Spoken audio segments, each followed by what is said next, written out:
disaster for our business. I've just worked out that it's going to cost our business about £300,000 to implement the changes that she announced in her budget.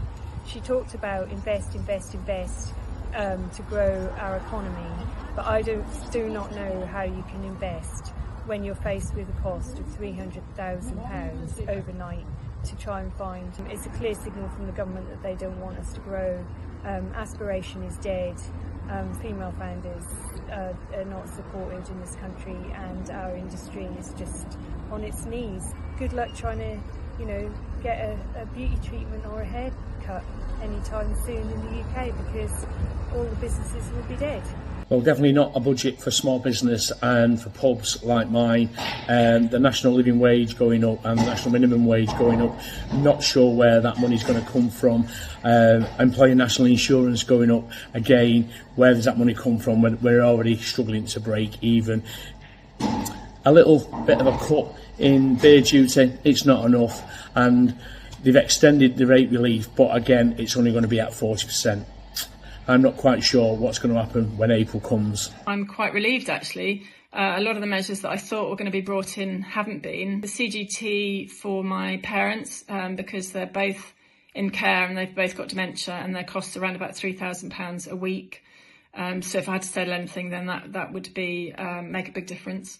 And inheritance tax, again, the residence relief wasn't removed, and I think the inheritance tax thresholds aren't going to be frozen past 2029.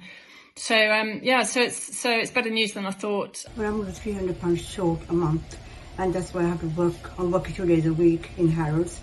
So obviously it's going to affect me very badly, because also I had cancer last year, and I feel very cold. I can't put too much heating on, so I have to use my hot water bottle, an electric blanket, and just put more little clothes as well. I feel very, very angry. I'm very disappointed, especially this thing done to me, with old people like me. Rather than give us the benefits of it, and they're taking the benefits away. The budget this year will meet their requirements and give us a £15 minimum living wage, so that maybe I'll have a little bit in the pot to play with. What a Labour budget this has been. I mean, they planned to do this all along, didn't they? And Keir Starmer was sitting there smiling on the front bench as Britain's poorest pensioners are being squeezed dry. Stamp duty surcharge for landlords has been increased from 3% to 5%. In fact, it affects everybody, not just landlords, everybody who's buying a second property or an investment property. So this is a kick in the teeth for landlords. The government's approach to landlords is now becoming more like a Monty Python sketch. There are endless hopes, rising taxes, and there's a litany of regulations which make you wonder if they're hoping to drive every last one of us to find something more respectable to do. I am very pleased and relieved that the inheritance tax threshold hasn't decreased, which means that should I pass away because of the value of my estate, my children aren't going to be any worse off. And secondly, with regards to the capital gains tax for additional property sales, again, this has been held, and I'm pleasantly surprised, because this is a consideration for me as to when I decide whether or not to sell a property and reinvest that money elsewhere.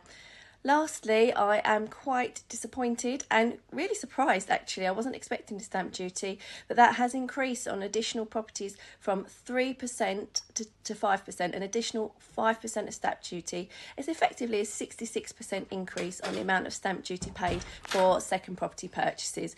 Hearing the budget today as an independent shopkeeper, I think the new measures on employer national insurance seem to be in favour of small businesses.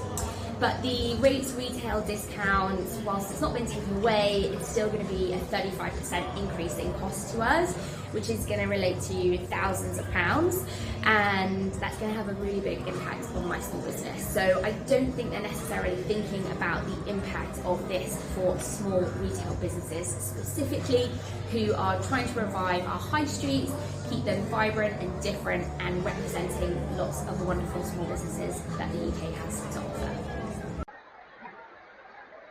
My main takeaway from today's budget is how it's going to affect businesses. I think we all expected that there was going to be some change in the national insurance payment, but not to the extent that we've actually had. And my concern is for my clients, how they're going to afford this and the effect that it's going to have on their employees. The businesses are already stretched, they're already feeling the pinch, and this is just going to add to the burden. And the effects of this is going to filter down to all of the employees, and that will affect everybody's standard of living. People are going to think twice about who they employ. They're going to look at pay rises. They're not going to be as much as perhaps people would hope for.